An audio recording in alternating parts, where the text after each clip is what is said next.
White Pony by Deftones is a work of genius. This, to me, is the Deftones album. This is my favorite. This is, I think, their best. And I'm so excited to have this moment to give it a deep dive, live listen along with you all to every single track of this and see what interesting nuggets in the audio have contributed to making this such an incredible piece of work. I'm so excited for this. Now, what's weird, though, is that here's the album cover. Iconic, right? I looked at the track listing on Spotify. This isn't right. This is not the original album. It doesn't start with Back to School. What is this? The first track is... how do you pronounce this? Feiticeira. That's the first track. When I first had this album many years ago, Back to School was like a bonus track. They threw it at the end. So that's what I'm going to do here. I'm not starting with that. That's not how you start White Pony. We'll start with this one, which I will try not to have to say the word because I don't know how to pronounce it. And here's the thing. I can't monetize these videos, these full albums of these massive stars like Deftones. So the only way this is something I can do sustainably is if some of this ends up on Patreon only. So the first 5 tracks, which will start from Feiticeira, will be here on YouTube. But if you want the entire listen through and all the nuggets of analysis I'll be doing in this, then do join me on my Patreon page, and the entire unedited video will live there, which is going to contain songs such as Teenager, Knife Party, Korea, Passenger, Change, Pink Maggot, and also Back to School. I'll do that at the end, in its rightful place. But I'm so stoked to check this out. Deftones are clearly nowadays being fully appreciated as the iconic inspirational band that they have been for a very long time. But it took a long time for people to really appreciate Deftones for the mammoth that they are. And this album for me is when it all came together. This is like the proper stamp of really well polished songwriting and viscerally exciting and interesting album. So let's get into this without any further ado. The first song is called Fuck Me. How would you even... Can you tell me in the comments how you would phonetically pronounce this? Feiticeira? Fucking hell. All I know is I recall it slaps. But how and why? Let's find out. Okay, here we go. And go. I feel like... Immediately tell us Deftones from the chords. The guitar chords. There's something rich about them. Scratchy and rich. I love it.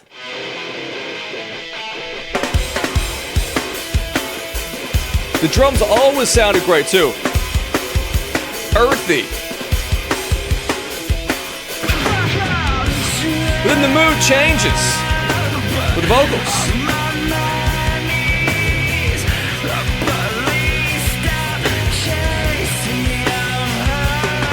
Then we break.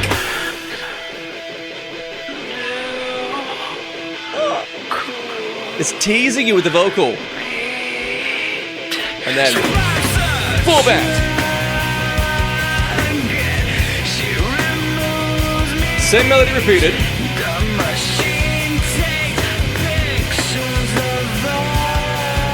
So it's stable. But then we develop it.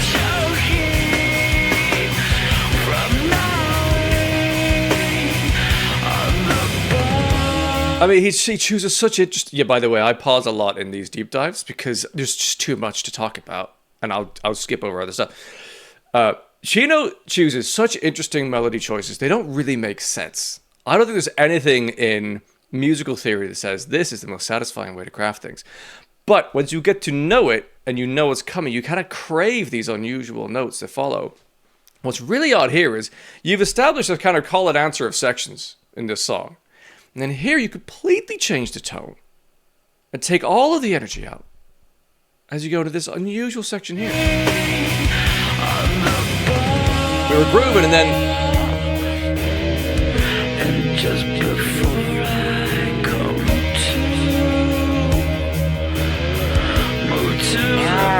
come to there's something as well lazy about that guitar little flick there. It's not completely machine-like. It sort of takes it... When I say lazy, it's not like on the... Hang on, what's this? I have an alarm. It's not exactly on the grid. It sort of comes back a little after the beat.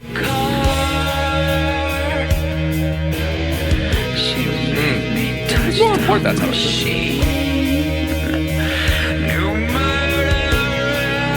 and this call out. Hard to discern what he's saying.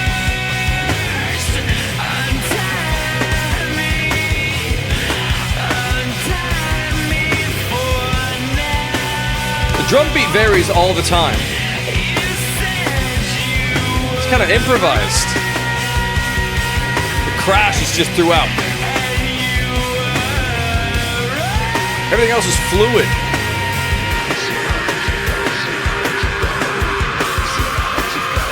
And here, there's a double vocal, actually, that I haven't noticed before.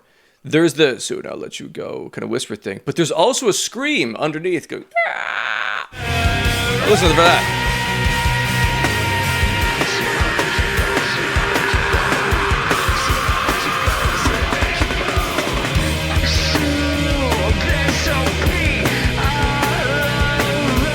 Okay, the drum beat is just flowing whatever he wants. It's not consistent.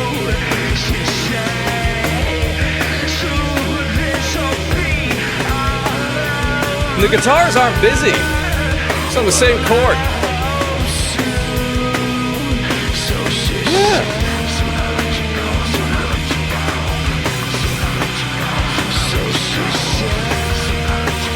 Scream vocals not in this section. It's a gentler vocal over the top here.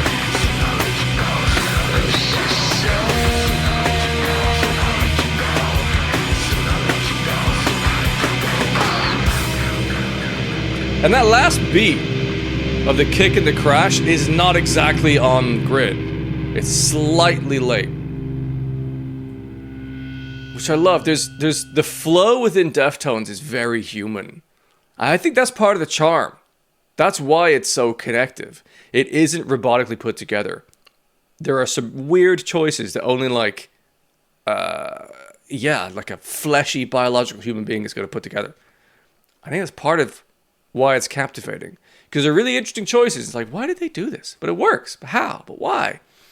Love it. Now this song, Digital Bath, is one of my absolute favorite Deftones songs. This is top 10, easily. It might be top 5. Oh, the drums in this are not random. They are very particular. And they repeat gloriously. And once you understand it, it's just so fucking satisfying. What a mood this is. Here we go.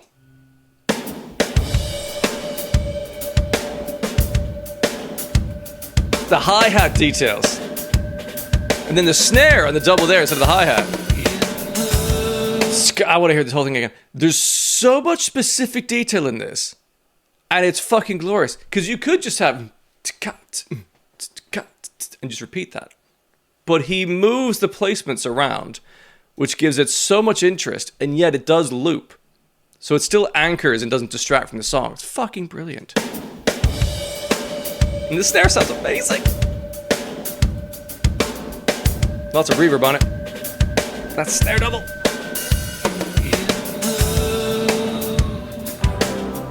And the warmth of that guitar tone. That's subdued.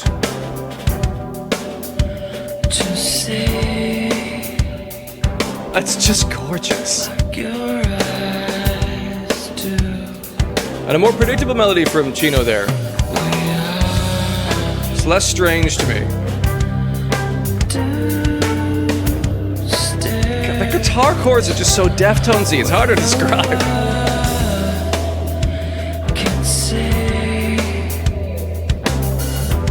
Oh man, the hi-hat work is so precise.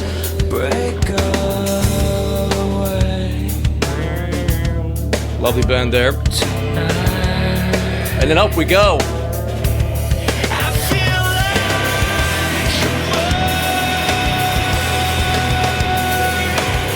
Open hi-hats here. Washy like the guitar chords. We come back down.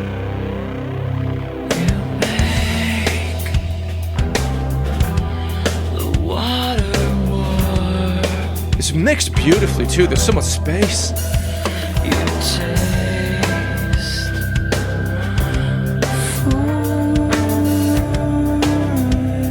There's also, is that just like a random ambient piercing sound in here? Hear that? In a moment.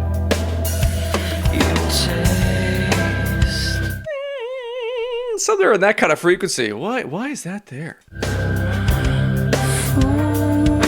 Gives it a sort of sci-fi feel. I didn't really notice the bass before in this. You could just detect a nice little lick in there.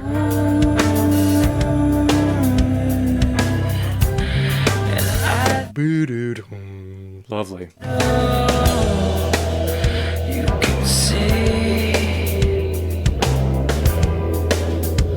the chord break away. There's all kinds of strange ambient noise in the background, and I don't think at this point, this is what, 2000?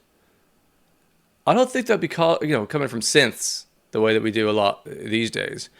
I bet this is guitar that's gone through pedals, and they've created these sort of odd noises. Pretty creative. Really odd things to put in there, but it adds, it's like an atmospheric element, which kind of works. Not much distortion in the guitars. It's very raw. Crystal clear, strong vocal there.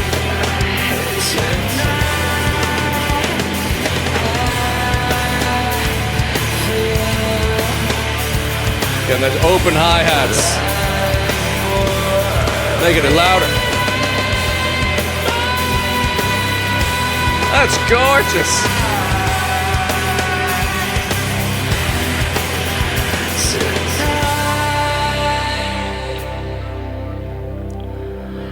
That's also interesting. That followed the previous chorus as well. There's like one closed hi-hat, which would be done with a foot pedal. It's not being struck with a stick.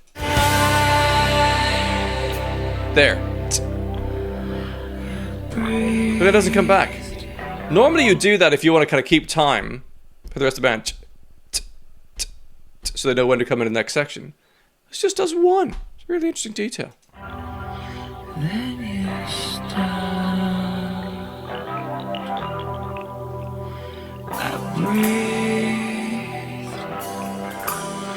So there's little bits of cymbal work here, decorating in between. But there's also really odd incidental noises that sound, again, like kind of futuristic. Like those decision-making moments are so interesting to me because you could just not have them at all. I don't know how different it would make the overall effect, but it gives us this slightly otherworldly sound, which is cool.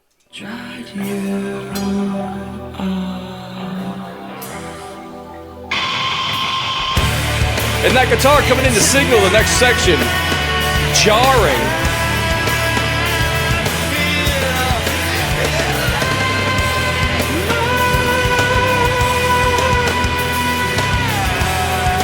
Oh, he takes it down. This song really plays with gentle, subdued, and huge energy.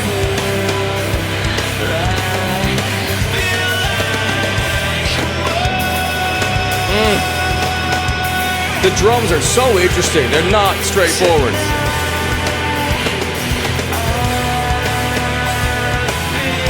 Here is the most straightforward bit.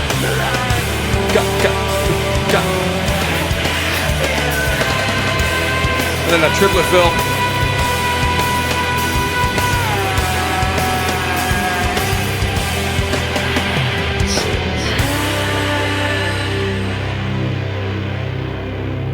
Fuzzy resonance from the guitar ringing out.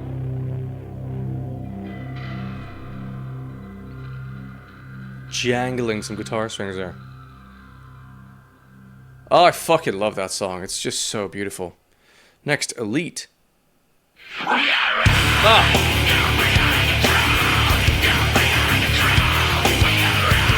Just full groove from the start.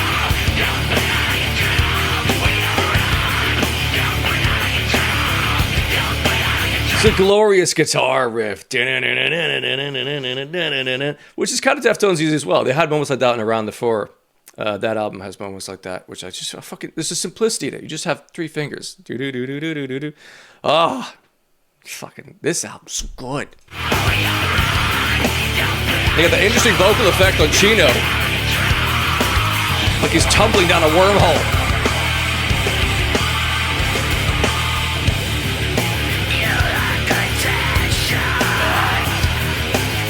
Oh my god, the fucking fire in that vocal delivery. Like, there is some effect play that they're doing on this, give it that sound, but the scream is so raw. It's fucking iconic. Ah.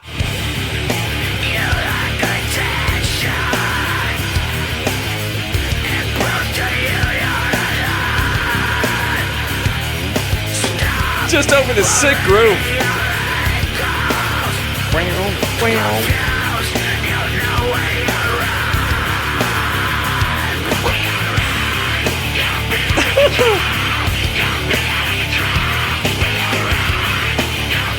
It's just amazing, but it's so simple.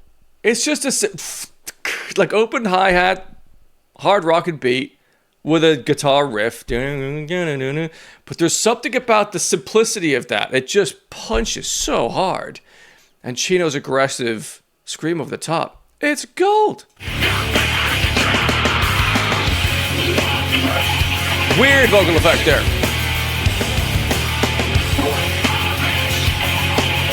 Who says rocket skates? Now with all the space.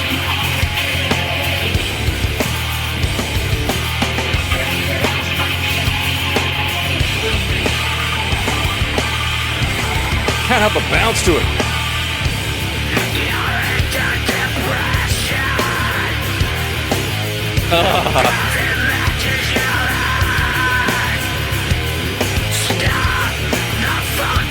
The drums lead into the guitar rhythm on the offbeat there.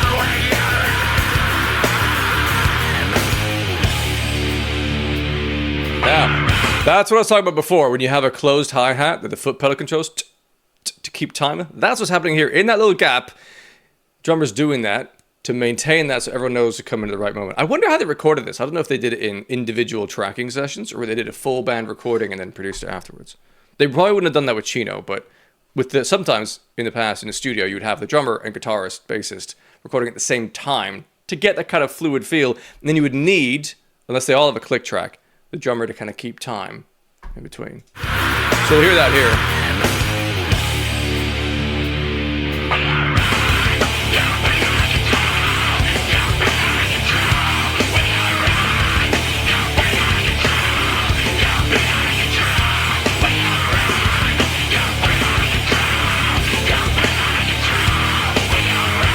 Just sitting in that heavy groove. Drum fill signaling the next section.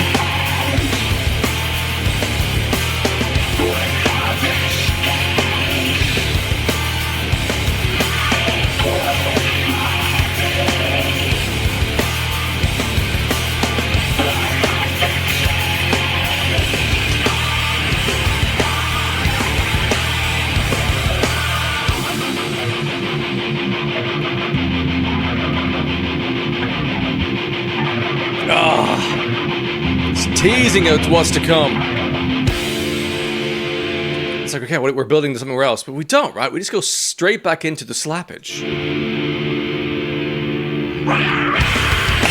like a little moment like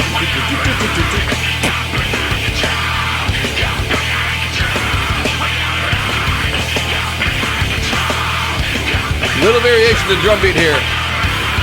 The 2 hits on the snare.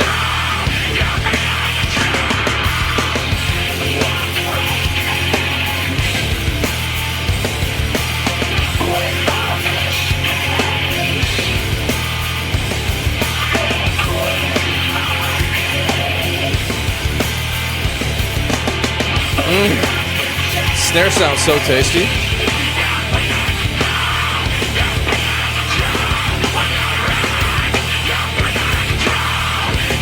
It's a fairly simple song.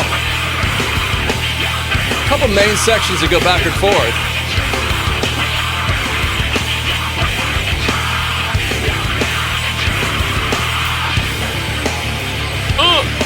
There's a gap here, right?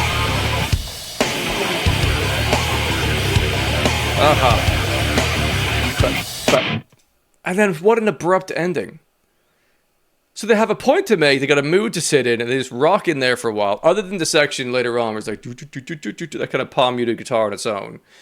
And you lock back in. It's just grooving and enjoying the mood of that song for damn near 4 minutes. Fucking great. Next up, RX Queen.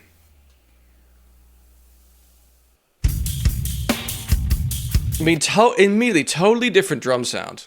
It'll be the same kit they've recorded, but they would just have produced the sound of the drums differently. The kick drum booms in this, like you can hear it in a different room. Boom, boom. And this hi-hat sounds metallic here. It's a different feel entirely.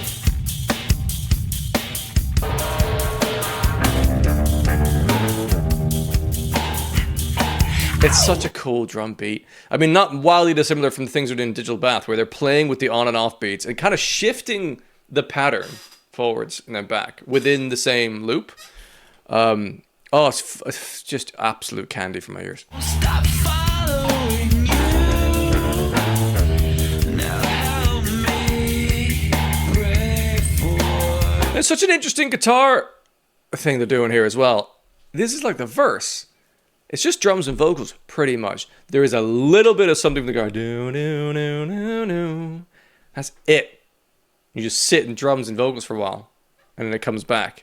They're so sparing with the details. They don't clutter the sound. They're happy for things to just be stewing in emptiness because there's power in that. Sometimes it's the moments you don't include that make it really something.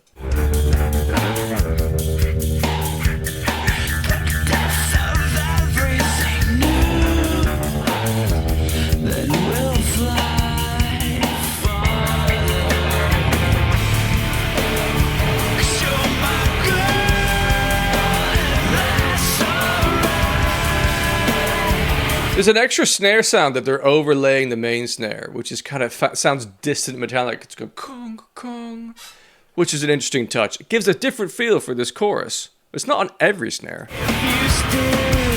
Not there. There it is. I'll put it down next time.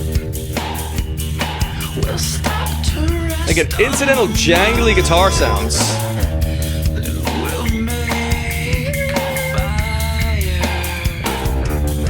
Such strange details. Just adds to the mood.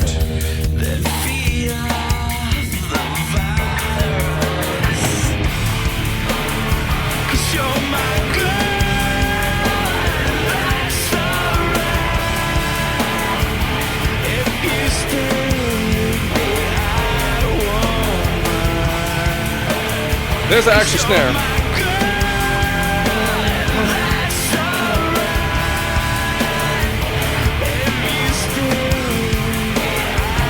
He goes up here. What a weird note.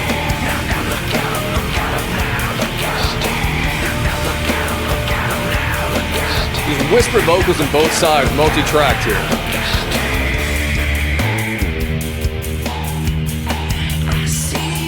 Is it just me or is the guitar here got more distortion on it? 206, I'm trying to remember that.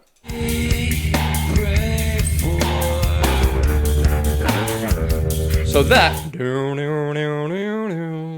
but second time round, let's go back to 202. So much more heat on that. So that makes a different verse feel slightly than the first one. They've amped up the energy by adding a more like distorted guitar sound. You hear it in the sustain.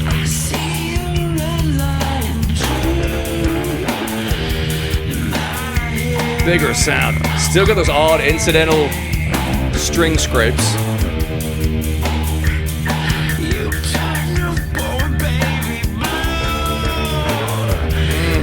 He's an expressive vocalist.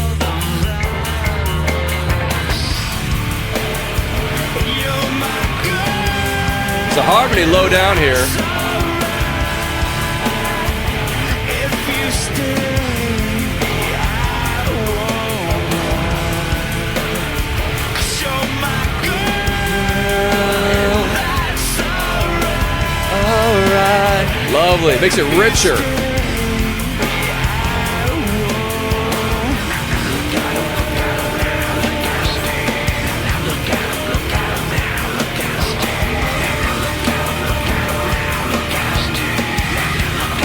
I think we strip it back here, right?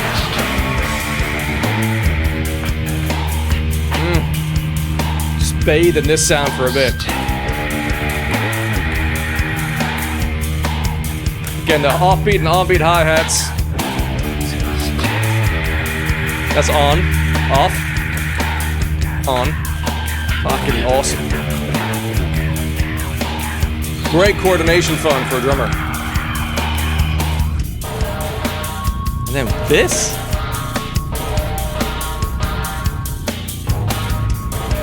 So weird.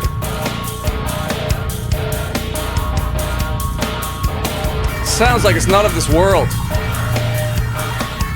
And this has got to be some kind of synth keyboard thing.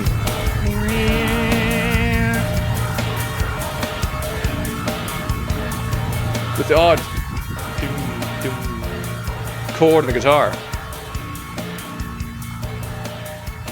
They're so particular about the moments that they do include and how they do it. It's all really unusual.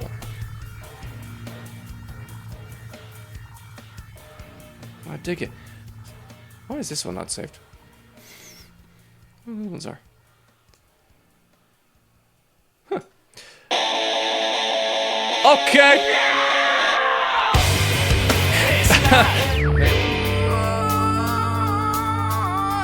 Right, I mean, that vocal is wild.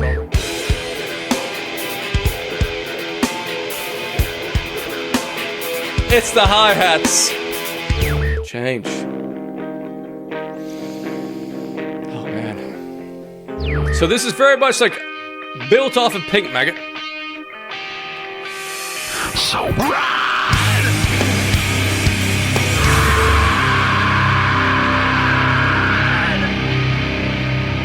Man, when he screams, it is primal. I think this was before... No, we already had that. Because you're in the wrong order. I think this was before he blew out his voice, right? He was finding ways to scream and sing that were not sustainable. He was not classically trained, should we say. Which made it really unique and animalistic thing. But eventually I think he had to relearn how to scream. I think it was after this time. Well... There we are. My God.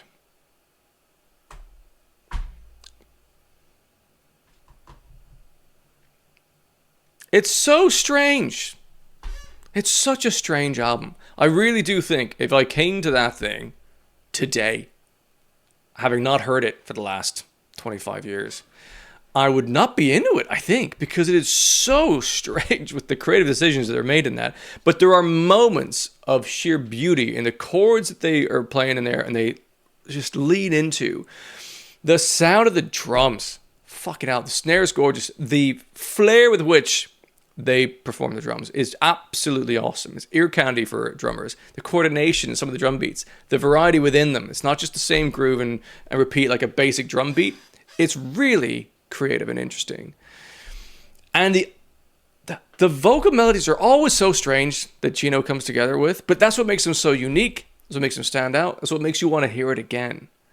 That, I think, is the unique power of this band. The vocals really make it stand out.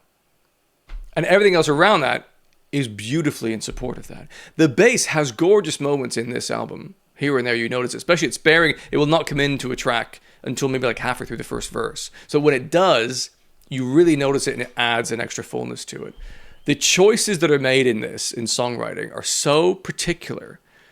With all the ambient, strange guitar sounds going through effect pedals or just scraping up and down strings, are so odd. I'd love to know why they chose to do things the way they did. But I do think if you took them out of the song suddenly, it would completely change the overall mood. And that's the thing about Deftones, I think, is I don't think they're making the decisions they're making to be odd. I think they're doing it because they want to be interesting and to create mood that you can only do through experimentation, which I think is essentially how they've landed on some of the more ambient noises that they have. But it's all anchored on fucking great drumming, powerful vocal transitions. There's all kinds of different delivery mechanisms he's using here, sometimes super low energy and subtle, and other times full tilt with some of the screams, the most primal and epic screams that you would hear in the metal universe. And the way some of these songs are built, each one is completely different. Like some of them, they will just bounce back and forth between two main central sections in a sort of verse-chorus way. But even there, I don't have to call them verse-choruses odd, because the choruses are very strange. And then others, they're kind of a linear journey, like Knife Party is one of my absolute favorites on this thing. And it still to this day delivers near goosebumps the way that thing builds up. Passenger is gorgeous. One of the best features on a song I can think of in the metal universe. The way Maynard adds to that song is seamless and so cool. And moments where they just go straight into wall of sound, full band coming in, like in Change. The chorus in that, it's massive. Really weird record, but I just absolutely adore it. I think this is one of the strongest examples of music that generally grows over time rather than necessarily hits first time. I would love to know, so let me know in the comments, your memory of this might change. We might have rose-tinted glass, like, oh, it hit me first time. Like, maybe. But I bet the majority of people on first listen to this album went, what is this? This is really odd, right? There's some cool moments. There's some heaviness I like. There's some great sounding chords. You know, it's interesting, but it's fucking weird. But as you listen to it more, the oddities in it become familiar, and then you appreciate them for what they are. And I think that only happens when you're writing songs and you allow it to slowly marinate. You might write an interesting melody, you're like, that's odd. But let's keep revisiting that. And then over time you go, actually, yeah, I like the way that pays off. This album's full of moments like that. And as a drummer, it is just ear candy. It's fucking amazing. And yeah, I mean, I feel like I need to hear the rest of their albums in this kind of same way and get into it. I mean, I never got into the ones as much in their later discography. Let's have a quick look here at them. I mean, that's always their newest bits and pieces coming out now. Albums. Show all. So I came on board in around the Fur era? No, I think that was already out. It was Matrix. They featured My Own Summer on. I can't remember when I discovered them. I know it was the Matrix album with around My Own Summer. But I feel like quite quickly the other albums were available. Yeah, Around the Fur was already out for a couple of years by that point. Was it 99? When did the Matrix come out? Yeah, around that. Okay, White Pony was the second. Oh, Adrenaline was even before. I thought Around the Fur was the first one. Okay. Basically, I came on board through My Own Summer. My first real love was the White Pony album. But at the time of discovering Deftones, we basically had White Pony, Around the Fur, and Adrenaline to enjoy. And these are my favorite albums. Probably because of that discovery time period. Saturday Night Wrist, I like some, but I don't remember liking all of it. Same for Diamond Eyes has got some fucking cracking songs. And then covers. Drive is an amazing song. What's going on Spotify? Why are we flicking around? Koi no Yokan. I didn't really get a lot of this. Swerve City is an amazing song, but some of this I'm like, weird. Gore, I did not like. Ohms, I didn't really gel with either. But based on my experience of the White Pony album today, which I adore, I know that on first listen I would have been like, I don't understand this.